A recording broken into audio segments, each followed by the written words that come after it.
Hace mucho tiempo, cuando todavía estaba trabajando en lo que trabajaba en mi vida pasada, antes de conocer al Señor, pues yo estaba haciendo telenovelas donde conocí a mi esposa y nosotros hicimos algunas novelas juntos y estuve muchos años por ahí, pero el Señor estaba literalmente siguiendo para poder rescatar mi vida de la manera en la que yo la estaba viviendo y como yo había decidido llevarla. Entonces, después de un tiempo, el Señor trabajando en mi corazón, un día haciendo una telenovela aquí en el sur de la Florida, había un muchacho que traía una camiseta y yo estaba en una crisis porque yo pensé que tenía todo lo que el mundo le parecía que debía tener: éxito, fama, dinero, rating, y con eso ya estaba hecho, pero por dentro tenía un vacío terrible y tenía una sensación de depresión que no podía con ella. Y el Señor me mandó un joven que trabajaba en el equipo de las luces con una camisetita que decía: solo un hombre puede hacer la diferencia, y atrás decía Jesús. Eso es lo que el Señor usó para traerme atención. Esa fue la zarza ardiente para mí. Y eso me atrajo y me acerqué al joven y le pregunté qué tenía que ver este Jesús. Él me presentó el Evangelio y yo decidí ir a la iglesia, entregué mi vida a Cristo igual que mi esposa. Y entonces me salió, justo cuando entregué mi vida a Cristo, otro contrato por 2 años para separarme de mi esposa e irme a México a hacer una novela con un canal de televisión allá.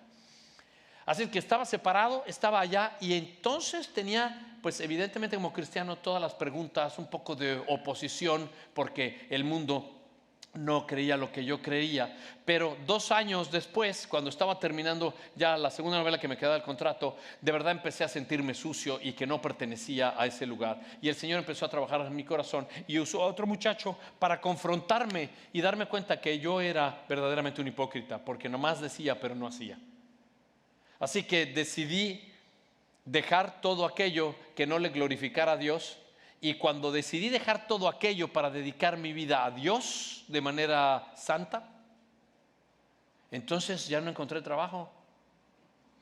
Y entonces decidí entregarme al Señor, seguir mi vida para el Señor, y no hay quien me abra la puerta. ¿Cómo así, Señor? O sea, yo he querido hacerlo lo que tú me dices y ahora creo que estoy peor que antes. Y no solo eso, sino que además el Señor permitió que 1 año y medio me quedara sin trabajo y que empezáramos a perder todo lo que teníamos mi esposa y yo. ¿Cómo, Señor? Y yo empecé a preguntarme, ¿será que tomé la decisión correcta? ¿Será que esto de haberme entregado al Señor era lo que tenía que hacer? ¿Será que dejar las novelas? ¿Y si me vuelvo a las novelas? ¿Y si tomé la decisión equivocada en haber...? Y entonces oré al Señor: ábreme una puerta, Señor, ábreme una puerta. Señor, quiero proveer para mi casa. Ok, mi hijo. Y me abre una puerta como albañil. Albañil, como un laborer. En el sur de la Florida, en una compañía de construcción, donde estaban los cubanos y donde la señora se paraba en el carro y me decían: ¿qué novela estás haciendo? Y no solo eso, sino que yo sentía no una voz audible, pero atrás de mi cabeza: si me confiesas delante de los hombres, yo te confesaré delante de mi Padre. Pero si me niegas delante de los hombres, yo te negaré delante del Padre. Y yo me preguntaba: ¿será que esto es lo que tengo que hacer?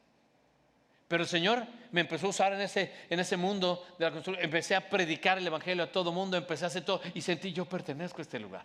Esto es lo que yo quiero hacer toda mi vida. Señor, solamente quiero darte la honra, la gloria y todo para ti, Señor. Y ¿sabes una cosa? La razón por la que te digo esto es: ¿has estado en ese lugar? ¿Te ha pasado eso a ti? ¿Has dudado alguna vez de Jesús? ¿Has dudado de la identidad de Cristo? La pregunta es esta: ¿has empezado tú también a sentir: ay, no sé si tomé la decisión correcta? ¿Has empezado a sentir que mientras más cerca de la iglesia estás, más cosas en contra te pasan? ¿Cosas que tú no esperabas? ¿Te ha pasado que has estado más cerca del Señor, sirviéndole al Señor, y resulta ser que toda tu expectativa cambia y que tus circunstancias no están como tú las querías? ¿Te ha pasado? ¿Ha pasado en tu vida que estas cosas cuestionan tu fe y tu fe empieza a adelgazar, empieza a enflacar, se hace muy delgada y entras en una anorexia espiritual? Porque muchas veces en la vida nosotros nos decepcionamos, nos deprimimos, y sí, es así porque las cosas no salen como queremos. ¿Te ha pasado? Y ahora, cuando sucede eso, con cosas que tienen que ver con el Señor, entonces empiezo a cuestionar mi fe. Y empieza mi fe a ser difícil. Cuando la fe es difícil, ¿qué hago con eso? Cuando viene la duda a mi vida, ¿qué hago con la duda? Y eso es lo que vamos a ver hoy juntos.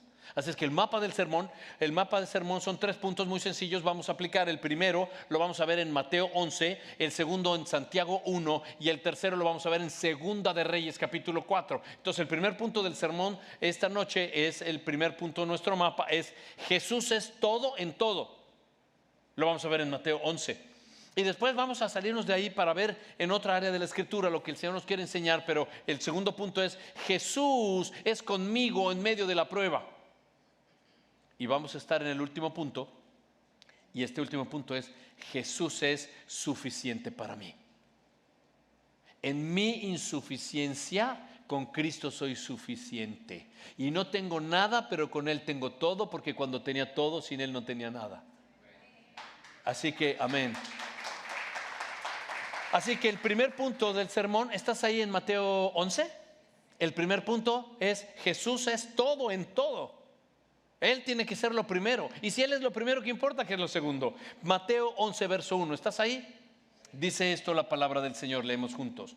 Y sucedió que cuando Jesús terminó de dar instrucciones a sus 12 discípulos, se fue de allí a enseñar y predicar en las ciudades de ellos. Pausa un segundo ahí. Déjame enseñarte esto.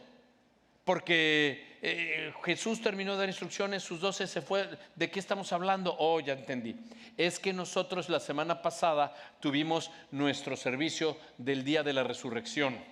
Amén a eso, pero la semana anterior estuvimos viendo Mateo 10 que antecede a Mateo 11 y en Mateo 10 Jesucristo había juntado a sus discípulos, Él los había escogido para que permanecieran en Él, Él los había preparado, equipado, entrenado y a través de varios capítulos, incluidos el Sermón del Monte, Cristo les enseñó qué es lo que tenían que hacer. Cristo en capítulo 8 les modeló lo que había que hacer, capítulo 9 les modeló qué es lo que tenía que hacer y les dice ahora te toca a ti.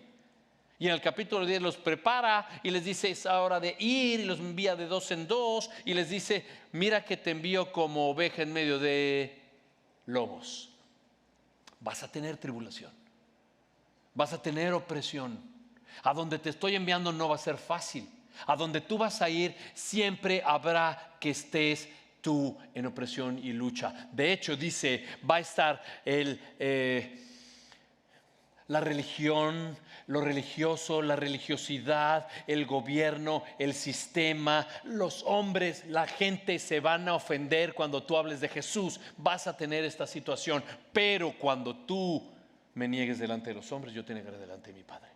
Y cuando tú me confieses delante de los hombres, te confesaré delante de mi Padre. Y le dice, el que quiera salvar su vida la va a perder, pero el que la salve por causa de mí, la va a ganar. ¿Listos? Órale, vayan.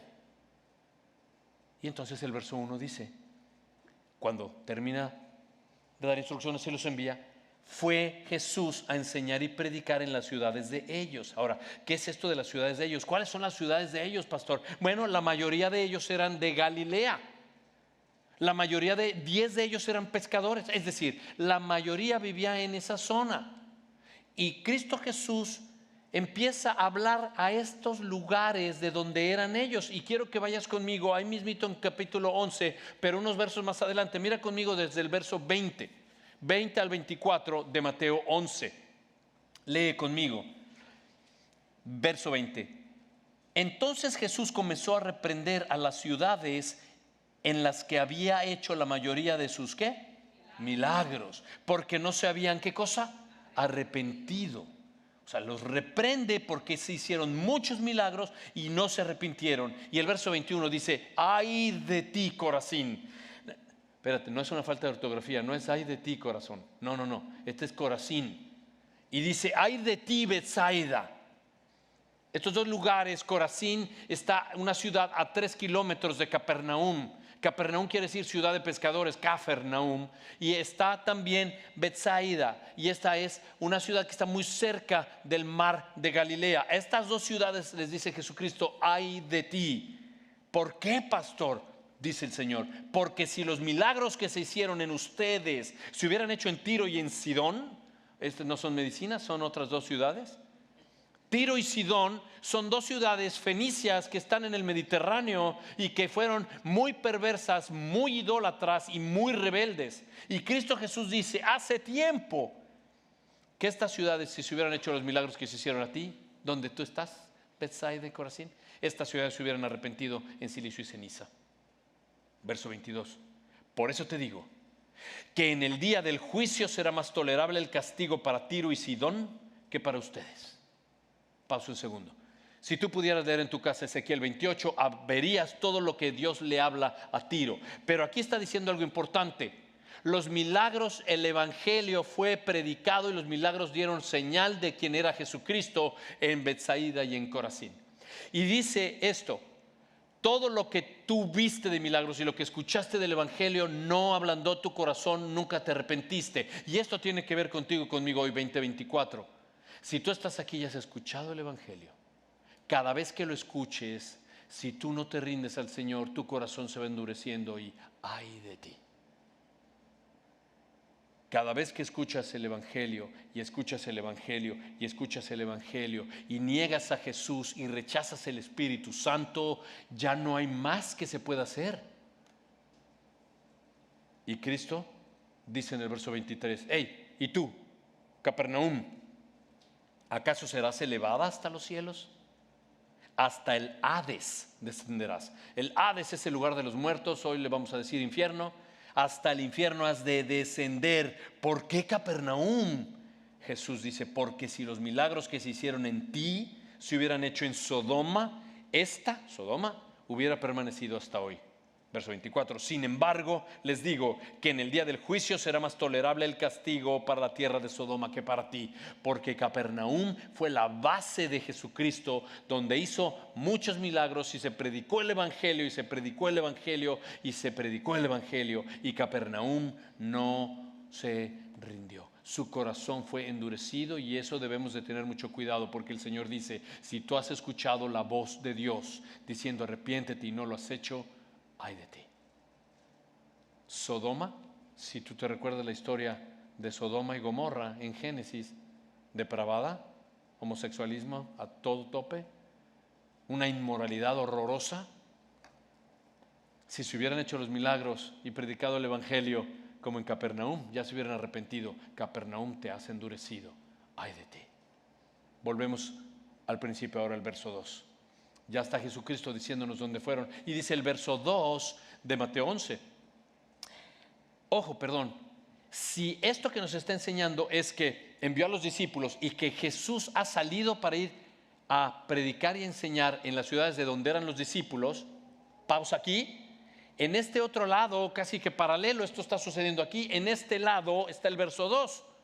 Juan el Bautista está en la cárcel y dice el verso 2, y al oír Juan en la cárcel las obras de Cristo, ¿cuáles obras? Estas que está haciendo acá, los milagros, todas las cosas que están en verdad dando credencial de que Él es Cristo, Jesús, el Mesías. Y aquí está Juan en la cárcel y dice que cuando Juan oye las obras de Cristo, mandó por medio de 2 de sus discípulos decirle esto a Jesús. Mira conmigo el verso 3.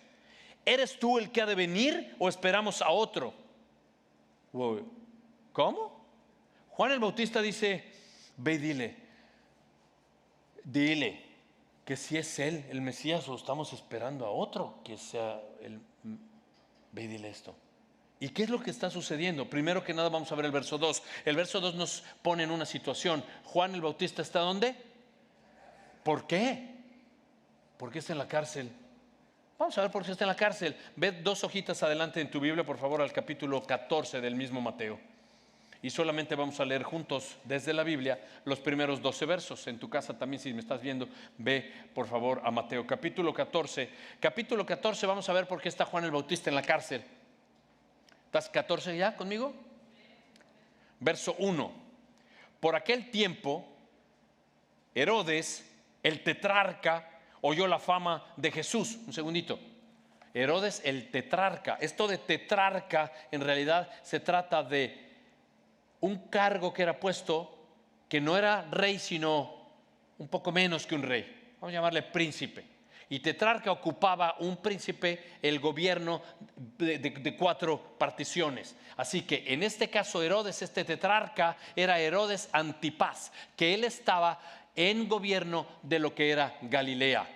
Y había otras áreas que estaban en gobierno en otro. Por ejemplo, abajo en Jerusalén estaba Herodes Felipe. Herodes Felipe y Herodes Antipas, ellos eran hermanos, medios hermanos, pero eran hijos de Herodes el Grande. Herodes el Grande era el que estaba en el gobierno cuando Jesús nació. ¿Te acuerdas de la historia de que Herodes manda a matar los niños? Este era Herodes el Grande. Herodes el Grande era Herodes el Grande, pero era Herodes chiquito, medía 1.20. Era muy chiquito. Ahora hacía cosas muy grandes. Por ejemplo, el palacio de Masada, un palacio inmenso en el desierto. Le metió mano al templo para dejarlo majestuoso, grande. Herodes, este Herodes el Grande, era un tipo muy perverso. Ahora un tipo muy inseguro, pero un tipo paranoico. Él creía que todo el mundo le iba a robar el poder. Él creía, mi esposa me va a quitar el poder, y la mandó matar. Mis 2 hijos quieren quitarme el poder, ¿y qué hago si no me quitan el poder? Y los mandó matar. Y luego se casó con otra mujer y tuvo otros hijos, y con otra mujer y tuvo otros hijos, entre ellos Herodes Felipe, el que está en el gobierno de Jerusalén. Y luego tuvo otra mujer y tuvo a Herodes Antipas, que estaba en el gobierno de Galilea. Un día Herodes Antipas se le ocurre viajar para ver a Herodes Felipe y va para Jerusalén. Herodes Felipe está casado con una mujer que se llama Herodías, pero Herodes Antipas la vio y la quiso para él.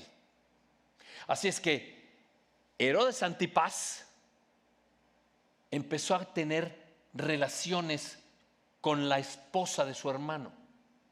Es decir, se acostaba con ella y le dijo, ¿por qué no eres mi esposa y te vas conmigo a Galilea y desde ahí gobernamos juntos? Era perverso. Herodías, muy inmoral.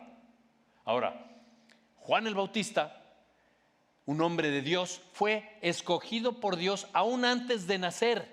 Y eso lo puedes ver en el Evangelio de Lucas.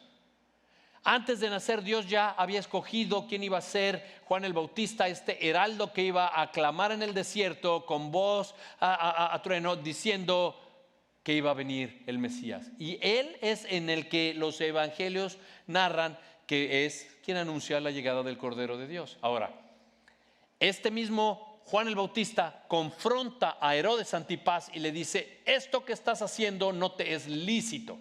¿Basado en qué? En Levítico capítulo 18, verso 16, que dice, tú no puedes ver la desnudez de la mujer de tu hermano porque es de tu hermano.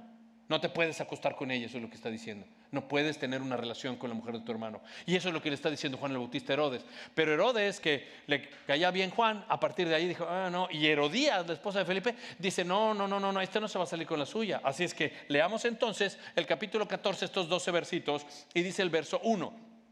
Por aquel tiempo Herodes el tetrarca oyó la fama de Jesús y dijo a sus sirvientes, este es Juan el Bautista. Él ha resucitado de entre los muertos y por eso es que poderes milagrosos actúan en él. Pero porque antes Herodes había prendido a Juan y lo había atado y lo había puesto ¿en dónde? En la cárcel por causa de Herodías, mujer de su hermano Felipe. Porque Juan le decía, no te es lícito tenerla. Y aún así dice, aunque Herodes quería matarlo, tenía miedo al pueblo, es decir, a toda la multitud. ¿Por qué? Porque consideraban a Juan como un ¿qué? Profeta. Verso 6. Pero cuando llegó el cumpleaños de Herodes Antipas, cumpleaños, y cuando llega su cumpleaños, la hija de Herodías, la mujer del que gobierna en Jerusalén, de Herodes Felipe, dice la hija que se llama Salomé, viene a bailar entre ellos. No es una niñititita, digamos, ya era cerca de teenager, digamos, pero esta danzó y esto le agradó a Herodes. La danza que ella hizo no era otra danza más que las que hacían las prostitutas. Así es que los borrachos que estaban con Herodes son seducidos, la ve, y entonces Herodes, queriendo jactarse, le llama a la niña y entonces le dice, oye Salomé, y la llama.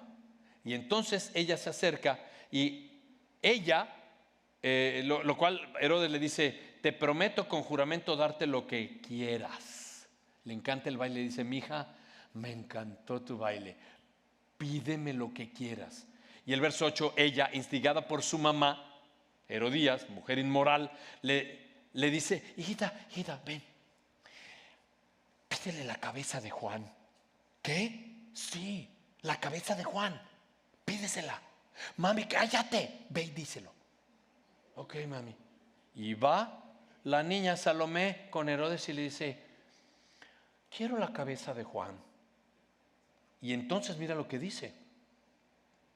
El verso 8, instigada por su mamá, le dijo: dame aquí en una bandeja la cabeza de Juan el Bautista. Verso 9, y aunque el rey se entristeció a causa de su juramento y de sus invitados, ordenó que se la dieran.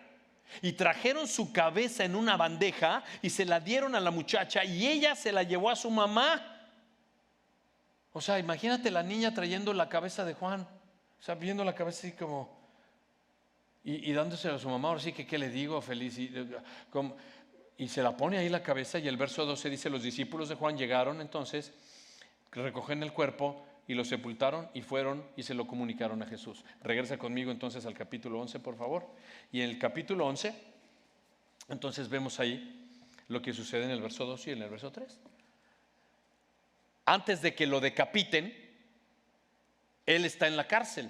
Y está en la cárcel por esto que acabamos de ver, porque él confrontó con la verdad de la Escritura a un pecador depravado, y cuando lo confronta, el pecador se sintió ofendido. Y mi hermano y mi hermana, cuando tú confrontas con la verdad a alguien, la gente se ofende. La Biblia te ofende. Porque cuando tú hablas de Buda, nadie tiene problema. Cuando tú hablas del Feng Shui, la gente se enciende. ¡Ay, yo ya compré la bolita de cristal, pastor! ¿Dónde voy a hacer la cama? La hago hacia la ventana, me dijeron. Sí, yo ya la puse. Pero cuando tú dices Jesús, la gente dice: no. Eso sí, no. Porque Jesús, su palabra les ofende.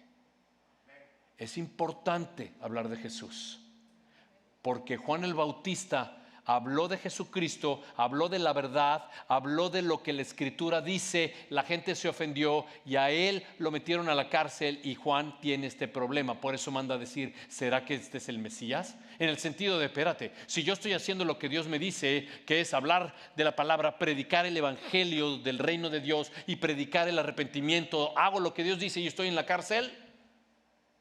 ¿Te acuerdas como abrimos hoy? Estoy más cerca del Señor y me quedo sin trabajo. Predico del arrepentimiento y me meten a la cárcel. ¿Te acuerdas del hijo de Jacob? Los hermanos lo quieren matar, después lo venden, lo compra Potifar, el jefe de la guardia del faraón, lo pone de administrador de su casa, y la esposa de Potifar llega y se lo quiere tumbar. Y lo que pasa es que la esposa de Potifar quiere tener relaciones con José, y José quiere honrar a Dios y dice: no, porque peco contra el cielo y contra este hombre que ha confiado en mí. Y entonces ella, como Pepe Le Pew, el zorrillo, y todo, y se arrastra y se lo saca y sale y se deja el abriguito y se va. Y por eso ella entonces lo manda llamar, le dice al esposo: me quiere violar, aquí dejo el abrigo, y lo meten a la cárcel por hacer solamente lo que dijo Dios. Pero Dios es soberano. Dios tiene un plan espectacular. Amén. Así que en la soberanía de Dios todo va a ocurrir de acuerdo a su economía, porque Él ha presupuestado que tú hablas y le das gloria, y cuando tú quieras perder tu vida por causa de Él, la vas a ver salvado. Amén a eso. Así que Juan el Bautista en este momento está dudando y no sabe qué hacer con la duda, y manda a decir: ¿será que este es el Mesías o no? Y cuando Juan se da cuenta que está ahí, entiende esto. Mira rápido lo que tienes en tu pantalla. Es Juan, pero el evangelista. En el capítulo 1 habla de Juan el Bautista, cómo él se refería de Jesús. Y dice en el evangelio de Juan capítulo 1 verso 29, dice: al día siguiente Juan el Bautista vio a Jesús que venía hacia él y dijo: he aquí el Cordero de Dios que quita el pecado del mundo. Y en el verso 34 dice: yo lo he visto y he dado testimonio de que este es el Hijo de Dios. ¡Pam! Corta, está en la cárcel. Voy a preguntar si es este el que estábamos esperando o es otro. ¿Por qué está pasando esto? Sucede aproximadamente un año entre que él dice: este es el Cordero de Dios, y está aquí encarcelado. Más o menos pasa un año, pero él está en este momento con un problema de una duda muy grande. Ahora, ¿es malo dudar? No es malo dudar. Tú puedes ver cuántos personajes en la Escritura dudan. Y la duda pues tiene propósito. Y ahorita vamos a ver qué es. Porque la realidad es que hay alguien que afirmaba con tanta confianza: este es el Cordero de Dios, este es el Hijo de Dios. De pronto se pregunta si es el Mesías prometido de Dios. La respuesta es esta: las expectativas que tenía Juan el Bautista son frustradas porque está centrado en su circunstancia. A él no le salió como quería. O sea, él en este momento no está viendo lo que Dios está haciendo, solamente está viendo lo que él está sintiendo.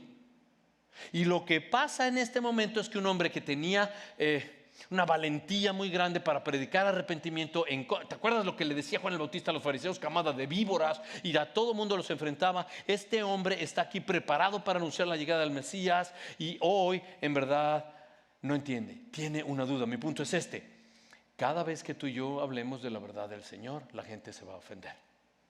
Ahora, Juan el Bautista ofendió a Herodes y fue a la cárcel. Está en la prisión por hacer lo que Dios le ha llamado a hacer. Y Juan el Bautista se encuentra en esto como a veces tú y yo nos hemos encontrado. El problema de Juan el Bautista es que ha ido a un lugar donde a veces tú y yo vamos, que es a tener tiempo libre. Y entonces pensar en cosas que no debemos de pensar. A llevarte a un punto de oscuridad a donde tu mente empieza a maquinar, y entonces solo te centras en ti y está ahora pensando: ¿dónde está Dios en todo esto? O sea, ¿será el Jesús, el Mesías? ¿Dónde? ¿Pero por qué? Si Él rescata y sana a otros, ¿no me ha rescatado a mí? Y empieza a preguntar esto. Y una señora un día vino y me dijo: pastor, ¿dónde estaba Dios cuando murió mi marido? Yo le dije: bueno, Dios estaba donde siempre está. La pregunta es: ¿dónde está usted? ¿Y dónde estoy yo? ¿Y dónde estaba su marido? Es importante. Dios es el mismo ayer, hoy y siempre. Entonces lo importante es esto. Obvio, no estaba en la lista de Juan el Bautista pasar por la cárcel. Entonces sus circunstancias contribuyen a su frustración, porque esto no es lo que él estaba esperando. Así que él estaba pensando: ahora se puso difícil, cuando la fe es difícil. Y él pregunta: ¿dónde está Dios? ¿Por qué me pasa esto a mí? Déjame decírtelo de esta manera. Pon atención a tu pantalla. Busca lo que Dios está haciendo en lugar de lo que no está haciendo. Porque tú y yo nos enfocamos siempre en lo malo. Nuestra naturaleza es ser pesimistas, no optimistas. Es decir, pensamos en lo negativo y no en lo positivo. A él ya se le cerró el mundo y en este momento está solo pensando en lo que no está haciendo. ¿Te has visto ahí? Pensando en lo que Dios no hace en vez de pensar en lo que Dios hace. Bueno, Jesucristo no se ofende cuando le manda a preguntar a Juan el Bautista: ¿dónde está? ¿Eres tú el Mesías o no? Él no se ofende. Mira lo que le contesta, versículo 4 por favor de Mateo 11. Lo que le contesta Jesucristo. Manda a decir con los discípulos: vayan y cuenten a Juan lo que oyen y ven. Los ciegos reciben vista, los cojos andan, los leprosos quedan limpios, los sordos oyen, los muertos son resucitados, a los pobres se les anuncia el evangelio. Y Jesús le está diciendo: dile esto a Juan, que a ver si se acuerda que estas son credenciales del Mesías, que él mismo sabe que están en el Antiguo Testamento. Dile que ese es mi job description. Y me encanta. O sea, eso es así. Muchas veces tú y yo perdemos de vista las cosas maravillosas que está haciendo Dios en el altar de vernos a nosotros mismos. Porque cuando yo me veo en lo que siento y en mi circunstancia, mi fe se pone muy flaca porque no tengo poder de cambiarla, pero no le doy oportunidad a Dios que en su soberanía me ponga donde Él me está poniendo. ¿Qué es lo que estás pasando tú hoy? Físico, de salud, de trabajo, emocional, relacional, espiritual, que no lo pueda controlar el Señor. Ojo, pensamos ya no le importamos a Dios. Ya se olvidó Dios de nosotros. No. Te digo, Dios es el mismo ayer, hoy y siempre. Él es eterno, Él es fiel, Él es justo, Él es misericordioso, Él es la verdad, Él es amoroso en todos sus caminos. Él no cambia. Su atributo espectacular es que Él es inmutable. Así es Dios. Ahora, me parezca o no me parezca, pase lo que pase, esté donde esté, Él no deja de ser Dios. Él sigue siendo el rey, Él sigue estando en el trono, y cantábamos: al que está sentado sea a Él la honra. Pero tú y yo no siempre entendemos eso. Así que tú y yo tenemos que tener mucho cuidado de no centrarnos en nuestra depresión, en nuestra debilidad, en nuestro desánimo, no quedarnos sentados ahí, sino ver las cosas maravillosas que Dios está haciendo en mi vida a pesar de donde yo estoy. Y esa es parte de la tarea que nos toca a ti y a mí como cristianos. Dice el verso 6, Mateo 11. Bienaventurado el que no se escandaliza de mí. Las personas, cuando se alejan del Señor, en verdad tiende a haber un frío brutal. Tú te alejas del Señor y estás rápidamente enfriándote. Te alejas del Señor y rápidamente te desenfocas para enfocarte en otras cosas y empiezas a desilusionarte y empiezas a ver todo negativo. Pero lo interesante es esto. Cuando te alejas del Señor, tú niegas en este momento tu relación y la situación que tenías con el Señor, pero no te estás dando cuenta que estás dejando atrás y dándole la espalda al único que te puede ayudar. Y entonces la historia de cuántas personas puedes conocer que el pastor le lastima y entonces ya no van a la iglesia y castigan a Dios. No, ya no vuelvo a esa iglesia. El pastor lo que me hizo, no. O la iglesia les lastima y dice, no. Y entonces castigan a Dios. Yo no voy a la iglesia, la iglesia por hipócritas. Eso no, yo no quiero nada con el Señor, eso no puede ser. Y castigan al Señor con eso. Y no te das cuenta que cuando tú dejas al Señor y le das la espalda, estás negando y dándole la espalda al único que tiene la capacidad de verdad de poderte ayudar. Y entonces empiezas a vivir en amargura, y empiezas a vivir en enojo, y empiezas a vivir como un miserable, así como yo también lo puedo hacer. Pero Cristo dice, bienaventurado si no te escandalizas de mí. Ahora, yo busqué la palabra en el original griego escandaliza, y lo que quiere decir es escandaliza. Y tú dirás, no me digas eso. No, neta. O sea, el original griego de esa palabra es escandalizo, de donde viene para ti, para mí en el español escandalizarse. No, y es que ellos hicieron esto y fue un escándalo, ¿no? O sea, es que no, yo de verdad me escandalicé. Ok, estás usando la palabra. La palabra escandalizar literalmente lo que quiere decir es tropezarse con o piedra de tropiezo de, pero también quiere decir ofenderse. Y también quiere decir, ponle cuidado esto, apostasía. En este caso, apostasía quiere decir abandono de la fe. Entonces, esto entiende lo que es así. Yo me separé del Señor o abandoné mi fe porque esto no me gustó. Y el Señor dice, bienaventurados si no se escandalizan. Jesús diría esto, bienaventurado el que no se ofende, bienaventurado el que no tropieza, bienaventurado el que no me abandona, bienaventurado el que no me deja, el que no se ofende y el que no se desilusiona. Bienaventurado será. ¿Por qué? Porque en realidad Dios está en control. Ahora, la realidad es esta. La fe es difícil, pero Dios nos ha dejado esto como una promesa. Tu vida en este mundo va a enfrentar pruebas. En tu vida aquí en el mundo tendréis aflicción. No te preocupes, yo he vencido al mundo. Ahora, esto de la aflicción nos va a llevar a ver estas pruebas, cómo es que debemos enfrentarlas. Por favor, acompáñame. El punto número 2 nos deja aquí. Dice, Jesús es conmigo en medio de la prueba. Ya vamos a ver un poquito de Santiago y Santiago capítulo 1. Y lo tienes en tu pantalla para irnos más pronto. Santiago capítulo 1 dice, tengan por sumo gozo, hermanos míos, cuando se hallen en diversas pruebas. Así que Santiago está diciendo, ten gozo cuando te encuentras en una prueba. Ahora dice, cuando te encuentras en diversas pruebas, y aquí hay bastantes cositas, me encanta, hermanos míos. Santiago está escribiendo esto a un grupo de judíos cristianos que están en la dispersión, que han sido perseguidos, está siendo perseguida la iglesia, están en opresión y ellos tienen mucho miedo y les está diciendo, yo sé, tengo empatía contigo, sé lo que estás pasando, yo sé porque estás siendo perseguido, yo sé lo que te está sucediendo. Y me encanta, yo sé que en este momento no estás bien porque no estás en el lugar que quieres estar, pero ten gozo, no estés triste. Yo entiendo el dolor que debes tú de sentir, sé que estás en una dificultad. Ten gozo. Y tú puedes decir, ¿cómo va a tener gozo, pastor? Pero es que gozo no está diciendo ten alegría. El gozo es un fruto del Espíritu Santo. Amor, gozo, paz, paciencia, benignidad, bondad, fe, mansedumbre, dominio propio. Gozo es un fruto. Lo que está diciendo es, ten tu relación y en intimidad y permanece habitando en el Señor para que Él permanezca en ti y produzca en ti gozo. Lo que dice es, permanece en Él. persevera en Él. Si tú no tienes esa perseverancia y ese gozo, quizá tú y yo podríamos tener una fisura o una gotera espiritual y se nos va muy pronto el gozo del Señor. Y debo de revisar cómo está mi intimidad cada día con el Señor. Esa es la realidad, porque tiene que haber un propósito en el gozo. Y Santiago se está diciendo, yo sé que es tu prueba difícil, sé cómo debes estarte sintiendo, pero sabes una cosa, y me encanta esto y ponle cuidado. Acuérdate que Santiago escribe a un cristiano, el judío que cree en el Mesías. Le está escribiendo al cristiano y le está diciendo, entiendo lo que estás pasando y sé la dificultad que tú tienes. Ojo, pero no te comportes como un incrédulo. Porque el problema está en que la gente está observando cómo te comportas tú cuando dices que eres cristiano. Porque cuando viene una prueba, si lo primero que haces es dejar al Señor o de repente ponerte en una depresión brutal y no sé ni cómo salir de esta, y la gente va a decir, no, pues no, que tu Dios era poderosísimo. No, que tú tienes un Dios que era proveedor y que te ayuda. No, pues para eso me quedo como estoy.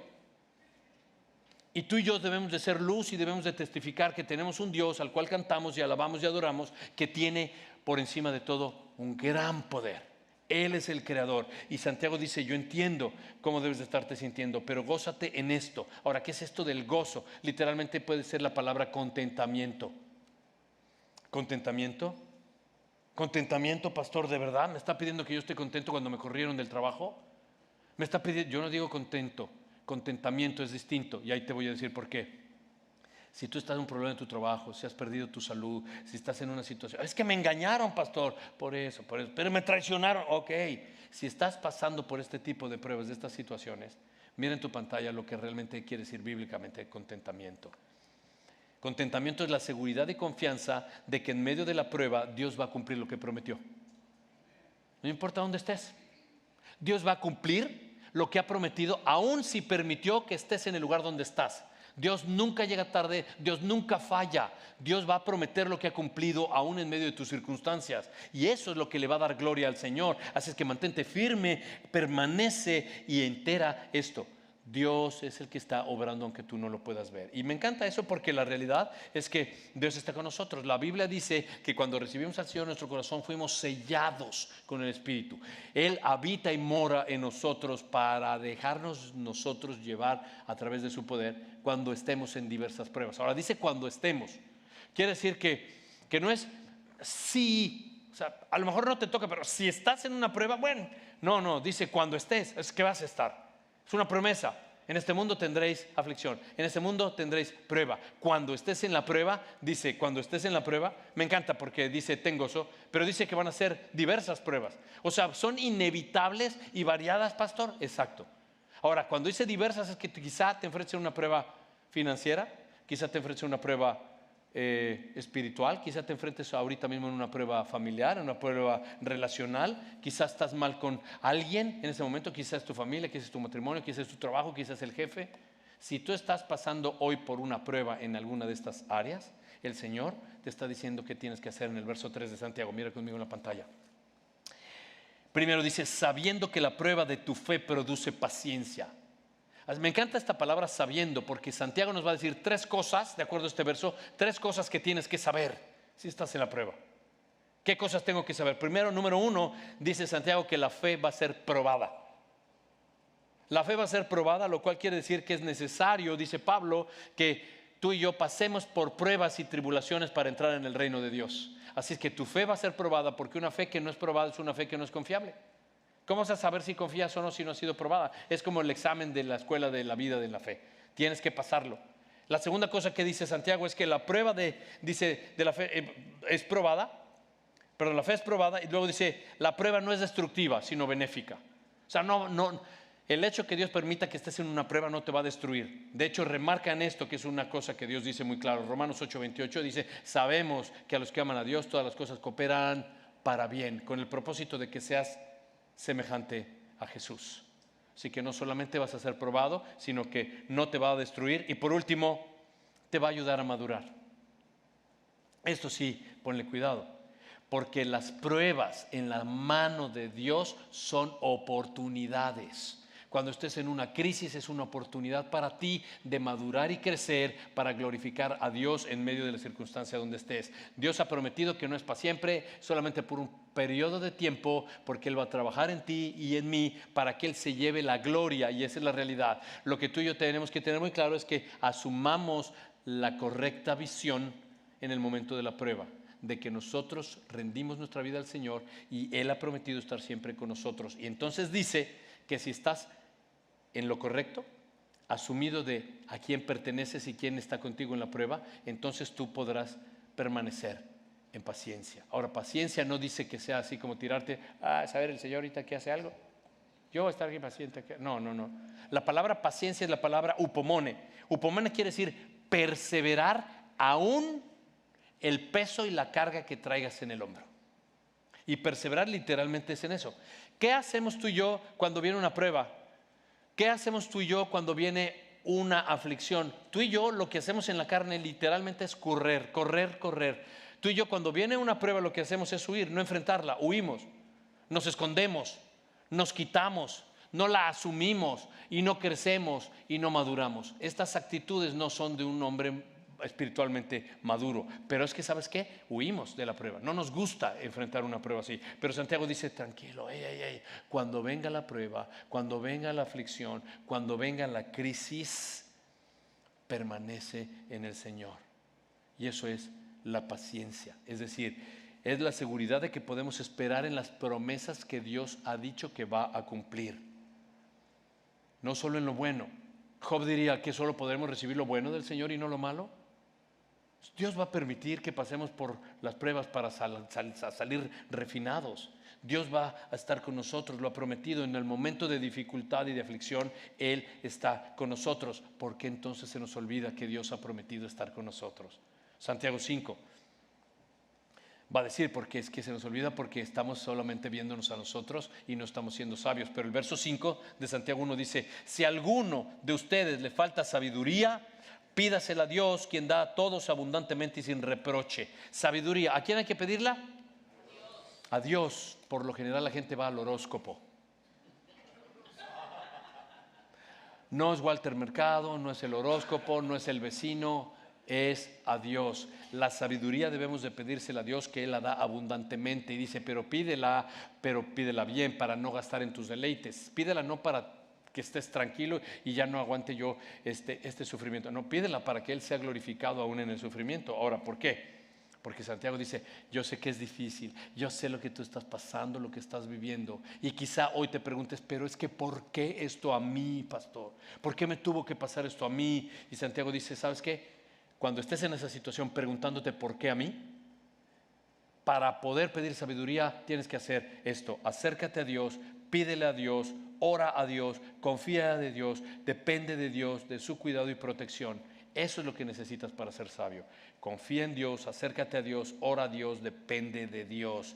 Y eso es lo que necesitamos para ser sabios. ¿Te acuerdas que la Biblia dice el principio de la sabiduría es el temor de Dios? Y temor es literalmente ser reverente a lo que Él es y por quien Él es, como yo respondo. Si Él detesta la maldad y detesta el orgullo, pues yo debo de detestarlo también. Porque la sabiduría para ti, para mí desde el punto espiritual, ojo, la sabiduría no es lo contrario al conocimiento en realidad.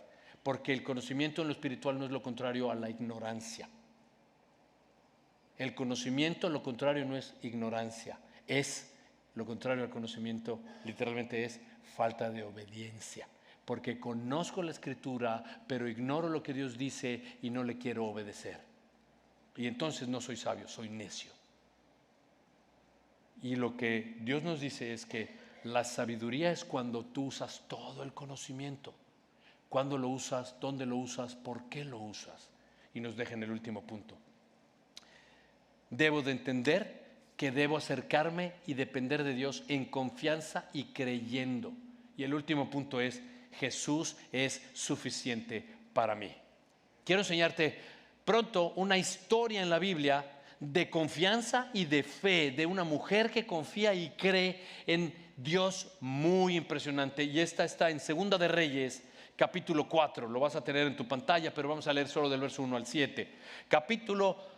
Segunda de Reyes, capítulo 4. Está Eliseo en casa de esta mujer viuda. Eliseo es aquel que sucedió a Elías. Y Eliseo es uno de los hombres que más milagros hace en el Antiguo Testamento. Hizo muchísimos milagros y está aquí en esta casa de la viuda porque esta mujer viuda le manda llamar porque murió el marido y le dejó con una deuda enorme. Y entonces viene Eliseo y una de las mujeres, dice verso 1, una de las mujeres de los hijos de los profetas clamó a Eliseo diciéndole: tu siervo mi marido ha muerto, y tú sabes que tu siervo era temeroso de Jehová, y ha venido el acreedor para tomar a 2 de mis hijos por siervos. O sea que el acreedor vino: dame a tus 2 hijos, los voy a llevar como esclavos para que paguen lo que debes. Y esta mujer dice: no, ¿cómo así? Y en el verso 2 Eliseo dice: ¿qué puedo hacer yo por ti? Y dice Eliseo: declárame lo que tienes en tu casa. Y ella le dijo: no, tu sierva ninguna cosa tiene en la casa. Bueno, sí, una vasija de aceite. Y él le dijo: mira esta instrucción, mira este milagro. Ve y pide para ti vasijas prestadas de todos tus vecinos. ¿Vasijas qué? ¿Y cuántas tiene que pedir? No pocas. ¿Es lo contrario a qué? Le está diciendo: sal, ve por todo el barrio y pide muchas vasijas vacías. Y entonces te toca a ti, tu trabajo es creer. Tú puedes salir y decir: ay, mi hija, ¿qué hago, hijo? Pues no sé, mami, ya dijo el señor Eliseo. Pero es que ¿por qué no vamos nomás con Martita y con doña Yola? Es que la señora del 8 no la conozco, y si me cierra la puerta, mami, pero dijo Eliseo que muchas, sí, pero no quiero, hijo. Es que, mami, acuérdate de la deuda. Ay, hijo, pues vamos a ¿sabes qué? A cuantas casas tú quieras ir es el impacto de la magnitud del milagro que tú quieras ver. Porque si tú quieres ver un milagro, tú tienes que hacer algo. Pero si Eliseo te está diciendo, un profeta de Dios, ve y pide no pocas, pide muchas vasijas, todas vacías, tienes que salir y pedir muchas vasijas. Ahora, mira el verso 5, el 4. Entra, después de que pidas vasijas, no poquitas, bastantes. El verso 4 dice: entra, está hablando ya tu casa, enciérrate tú y tus hijos y echa en todas las vasijas. ¿Qué cosa? Pues el aceite. Y cuando una esté llena del aceite que tenía, se va a empezar a multiplicar el aceite. Cuando se llene la vasija vacía, ponla a un lado.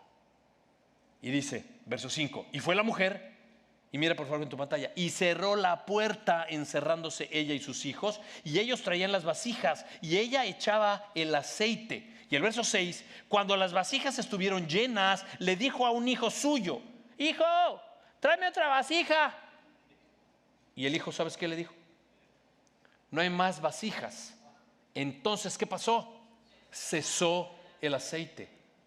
Verso 7, vino ella luego y esto le contó al varón de Dios, es decir, a Eliseo, el cual le dijo: ve y vende el aceite y paga a tus acreedores, y tú y tus hijos vive de lo que quede. Así es que esta mujer va a determinar, sin duda, sino creyendo, va a determinar la magnitud del milagro que quiere ver de acuerdo al número de vasijas que ella pida. Ahora le está diciendo: no pidas pocas, pide muchas. Esta mujer tiene que demostrar cuánta fe tiene de acuerdo a qué casa va para pedir una vasija. Acuérdate bien de esto. Eliseo le está preguntando: ¿qué puedo hacer por ti? Y Eliseo le está diciendo: hey, ven, ¿qué tienes en la casa? Y ella le dijo: pues no tengo nada. Oh, tengo una vasija con aceite. Mira en tu pantalla.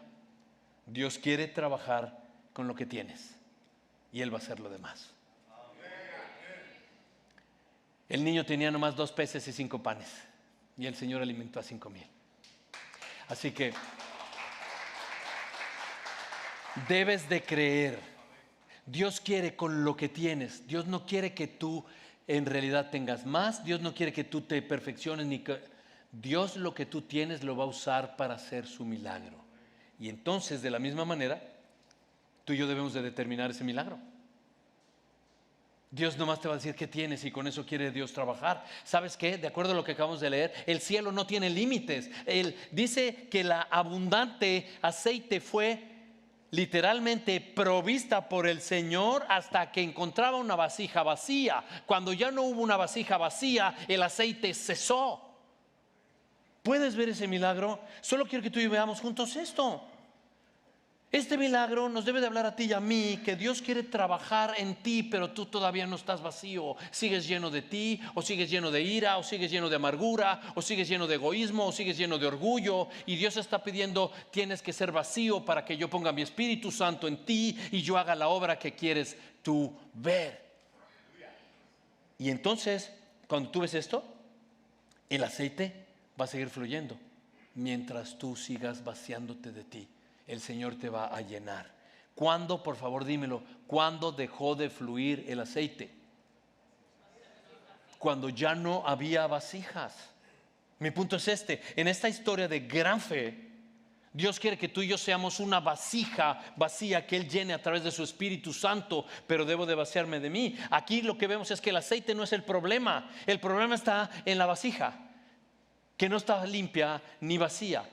El Espíritu de Dios fluye, pero yo debo de dejarlo fluir. El problema es si hay una vasija vacía y limpia. Es importante creer que Dios nos quiere usar y llenar. Y mira el verso 4. Me encanta esa parte que dice: cuando entres, cierra la puerta. Y esto es interesante porque cuando tú entras a un lugar y cierras la puerta, naturalmente estás diciendo algo cuando cierras la puerta. Tiene muchas lecturas, pero una de ellas está separándote de lo que hay en el otro ambiente. No quieres dejar que invadan el tuyo, no quieres que haya una interrelación. Pero lo que es interesante es que tú y yo no podemos dejar que gente entre en nuestro ambiente para influenciar nuestra vida en lo que Dios quiere hacer. Así es que tú y yo debemos de cerrar la puerta, es decir, de decirle no a ciertas personas. Debemos de decir no a situaciones, debemos decir no a relaciones tóxicas, debemos de decir no a ciertos programas o proyectos, debemos de decir no a cosas de las cuales no me he podido separar para que el Señor pueda llenarme y trabajar en mí. Ahora, cuando he cerrado la puerta, entonces empiezo a ser quien yo soy naturalmente delante de Dios. Y toda vez que me vacíe y pida perdón y me arrepienta, el Señor derramará su Espíritu Santo. ¿Cuándo dejó de fluir el aceite? Cuando ya no había vasijas vacías. Dios quiere llenarte, pero primero debes de vaciarte de ti. Eso requiere fe, eso requiere confianza en el Creador y eso requiere creer. Así que quiero cerrar con esto. Voy a leer una escritura, si quieres ir, está hacia el final, antes de Santiago, se llama el libro de Hebreos. Y si no, bueno, yo te lo voy a leer, lo que quiero es que me sigas y pongas atención. En Hebreos capítulo 3, quiero cerrar con esto porque es una porción de la escritura, ojo con lo que te voy a decir, donde Dios nos advierte algo de manera muy personal porque es totalmente su corazón. Dice Hebreos 3, solamente el verso 12 al 19. Hebreos 3, hermanos míos, cuídense. Cuídense de que ninguno de ustedes tenga un corazón tan malo e incrédulo que se aparte del Dios viviente. Al contrario, anímense unos a otros cada día mientras dura ese hoy de que habla la Escritura, para que ninguno de ustedes sea engañado por el pecado y su corazón se vuelva rebelde. Porque nosotros tenemos parte con Cristo, con tal de que nos mantengamos firmes hasta el fin en la confianza que teníamos desde el principio. Por lo cual dice, escucha bien esto, el verso 15: si escuchas hoy lo que Dios dice, no endurezcas tu corazón, como aquellos se rebelaron. ¿Y quiénes son aquellos, pastor? Verso 16 dice: los que se rebelaron fueron aquellos que habían oído la voz de Dios, pero dice, todos los que Moisés había sacado de la tierra de Egipto y con quienes Dios estuvo enojado durante 40 años, con los que pecaron, los cuales cayeron muertos en el desierto, verso 18, y a quienes Dios juró que no entrarían en su reposo. ¿A quiénes? A los que desobedecieron. Y el verso 19, en efecto, vemos que no pudieron entrar. ¿Por qué? Porque no creyeron. Y déjame entonces cerrar como abrimos. ¿Has estado en algún momento donde tu fe es flaca porque no has creído? ¿Has estado en algún momento de anorexia espiritual porque de pronto las cosas no han salido como tú has planeado? Es decir, te has enfriado y has dejado de confiar y de obedecer a Dios. Has seguido llenándote de cosas del mundo que no le dan capacidad a el Espíritu Santo trabajar porque tú no le has dado oportunidad. ¿Has tenido dudas? Hoy el Señor viste que ha hablado. Hoy has visto que el Señor ha dicho que vas a estar en aflicción y que vas a encontrarte en momentos donde necesitamos su sabiduría y necesitamos vaciarnos de nosotros. Así que la pregunta es esta: ¿estás tú hoy dispuesto a vaciarte, a confiar, a creer, a escuchar y a obedecer? Porque acabamos de leer lo que dice. Si tú oyes su voz, no endurezcas tu corazón. Esto no es conmigo, esto es tú y el Señor. Tú puedes decir lo que tú quieras, pero tú tendrás el resultado de las consecuencias que operen bajo tu respuesta. Él dice, si escuchas su voz, no endurezcas tu corazón. Pero si tú tienes algo hoy que ha estado endureciendo tu corazón, si tú tienes algo hoy de lo cual has estado lleno, hoy es el día para arrepentirte. Hoy es el día. Acabamos de leer, si tú escuchas hoy la voz del Señor, si estás hoy oyendo que Dios está tocando tu corazón y te dice, arrepiéntete. Si tú sabes que has vivido frío, si has vivido fría, si has vivido alejado o alejada del Señor, hoy es el día de dar la media vuelta y venir en arrepentimiento y fe y decirle, Señor, me arrepiento de la vida que llevaba porque yo operaba bajo mi agenda, pero hoy he vuelto a ti. Perdóname. El Evangelio dice que de tal manera Dios te amó que dio a su Hijo unigénito para que todo aquel que crea, confíe, se arrepienta y venga a Él, ya no esté más perdido, sino que tenga vida eterna. Hoy es el día de salvación. Todo lo que tienes que hacer es tomar un minuto ahí donde estás y pedirle perdón a Dios. Arrepiéntete de lo que has hecho. Arrepiéntate de lo que ha desagradado a Dios. Toma unos segundos, ponte a cuentas con Dios y cerramos alabando a nuestro Señor. Toma 30 segundos y ponte a cuentas con el Señor.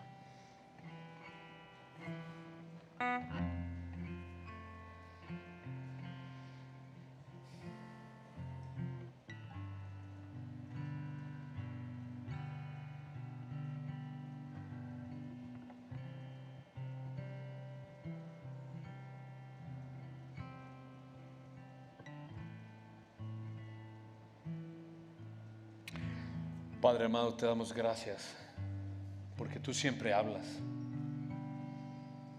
porque venimos, Señor, con deseo de oírte y te hemos oído. Sabemos que todas las cosas van a operar para bien, no importando la circunstancia que estemos, porque tú lo que has permitido que suceda en nuestra vida es para conformarnos y transformarnos y hacernos más como Jesús. Y Jesús fue un varón de dolores y experimentado en quebranto. Y yo quiero evitar el sufrimiento. Pero hoy tú me has dicho que a pesar del sufrimiento, yo debo de vaciarme de mí, aún lo que siento, para ser fortalecido por ti. Porque en mi insuficiencia, contigo soy suficiente.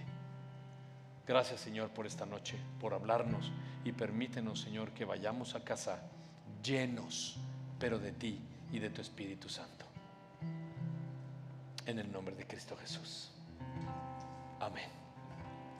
Gracias, iglesia. Pongámonos de pie para cerrar adorando al Señor. Y si tienes una necesidad de orar, ven aquí al frente, porque aquí vamos a estar para poder interceder y orar por ti. Dios les bendiga. Nos vemos el próximo sábado online. Dios les guarde. Gracias y adoremos al que está sentado en el trono. Buenas noches.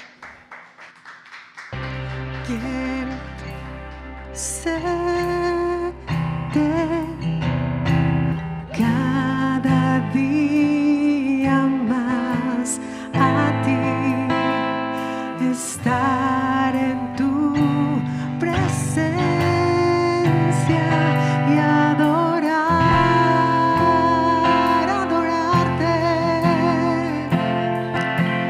Revélanos tu gloria.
Gracias, iglesia. Disfruten el resto de su fin de semana. Que Dios los bendiga. Si necesitan oración, por favor, vengan para acá. Nos vemos el próximo sábado.